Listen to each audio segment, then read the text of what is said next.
Hi hello friends வணக்கம். இப்போ நம்ம எங்கே வந்திருக்கோம்னு பார்த்தீங்கன்னா வெஸ்ட் முகப்பேரில் இருக்கிற ஹோட்டல் கங்காக்கு தான் வந்திருக்கோம் டின்னர் சாப்பிட. இந்த ஆன்டைம் vlogல ட்ராவல் வீடியோஸும் ஃபுட் வீடியோஸும் இருக்கும். நீங்கள் மறக்காமல் எல்லா வீடியோஸையும் பார்த்து லைக் பண்ணுங்கள், ஷேர் பண்ணுங்கள், கமெண்ட் பண்ணுங்கள், முக்கியமாக சப்ஸ்கிரைப் பண்ணுங்கள். நீங்கள் ஹோட்டலில் போகிறதுக்கு முன்னாடி இங்கே ஸ்பேஸ் மாதிரி இருக்கும். இங்கே நீங்கள் சாட் ஐட்டம்ஸ் ஆர்டர் பண்ணி சாப்பிட்லாம், ஜூஸ் குடிக்கலாம், டீ குடிக்கலாம், சூப்பராக இருக்கும்.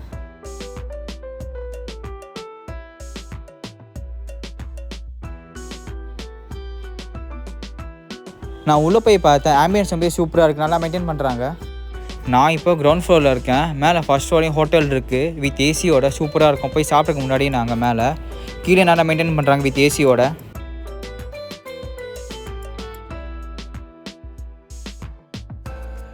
நான் ஆர்டர் பண்ணது நெய் தோசை. அங்கே பாருங்கள், நெய் தோசையை சூப்பராக கொண்டு வந்து வச்சுருக்காங்க. அந்த நெய் தோசையை அழகாக பிச்சு அவங்க கொடுத்துருக்க 3 சட்னியோட சாம்பார் டிப் பண்ணி சாப்பிட்டு பார்த்து தம்பி சொல்லுவான் பாருங்கள். இப்போது நல்லா அப்பளம் மாதிரி உடையுது.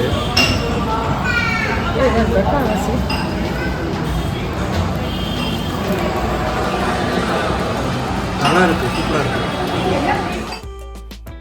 அடுத்தது ஆர்டர் பண்ணது கங்கா ஸ்பெஷல் தோசை. அங்கே பாருங்கள், சூப்பராக இருக்குது தோசை. தோசாவோட 3 சட்னி வித் சாம்பார் தந்திருக்காங்க. தோசாவில் என்ன ஸ்டஃப் பண்ணி தந்திருக்காங்க ஓப்பன் பண்ணி பார்த்தா தெரியும், வாங்க பார்ப்போம். இந்த தோசைக்குள்ளே பன்னீர், காலிஃப்ளவர், மஷ்ரூம், வெஜிடபிள்ஸ்லாம் ஸ்டஃப் பண்ணி தந்திருக்காங்க. பார்க்கவே சூப்பராக இருக்குது.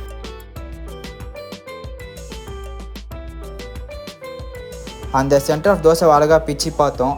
அந்த தோசையோட சேர்த்து ஸ்டஃப் பண்ணி தந்திருக்கு எல்லாமே வந்துருச்சு கையில். வாவ், சூப்பராக இருக்குது. நம்ம சட்னி சாம்பார்லாம் தேவை, அப்படியே சாப்பிட்லாம் போல், அப்படி தான் இருக்குது. இருந்தாலும் நம்ம எல்லா சட்னி சாம்பார் கலந்து சாப்பிட்டு போது எப்படின்னு சொல்லிட்டு பார்ப்போம் டேஸ்ட்டு.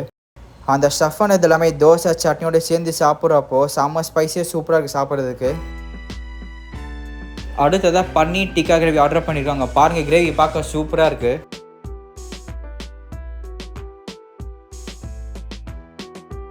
கார்லிக் நான் ஆர்டர் பண்ணியிருக்கோம். அந்த பன்னீர் டிக்கா கிரேவியை சேர்த்து சாப்பிட்றப்போ வாவ், வேறு லெவலாக இருக்க போகுது சாப்பிட்டா. வாங்க சாப்பிட்டு பார்த்து டேஸ்ட் எப்படி இருக்குன்னு சொல்கிறோம்.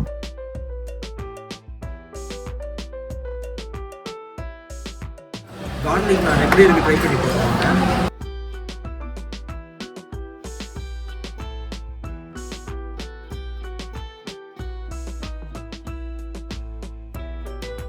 அந்த சுட சுட பன்னீர் டிக்கா கிரேவி அழகாக எடுத்து நான் அப்படி குளிப்பாட்டியாச்சு கிரேவியால். அந்த பன்னீர் மட்டும் அழகாக எடுத்தாச்சு. ஏன்னா அந்த பன்னீர் கிரேவி நானே சேர்த்து சாப்பிட்றப்போ செம்மையாக இருக்கும்.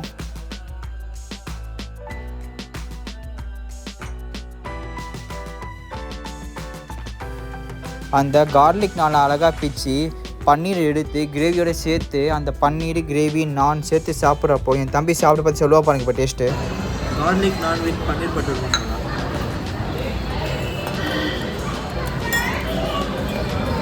ரொம்ப டேஸ்ட்டாக இருக்குங்க. Must try. அடுத்ததாக கோபி 65 ஆர்டர் பண்ணி தான். அங்கே பாருங்கள், பார்க்க சிக்கன் 65 மாதிரியே இருக்குது.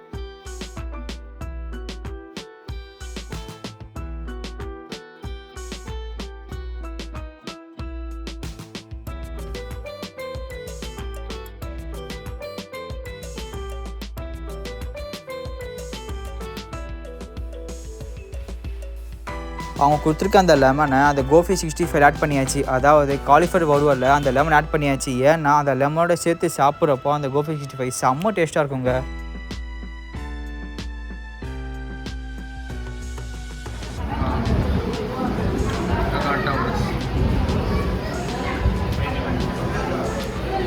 கோபி 65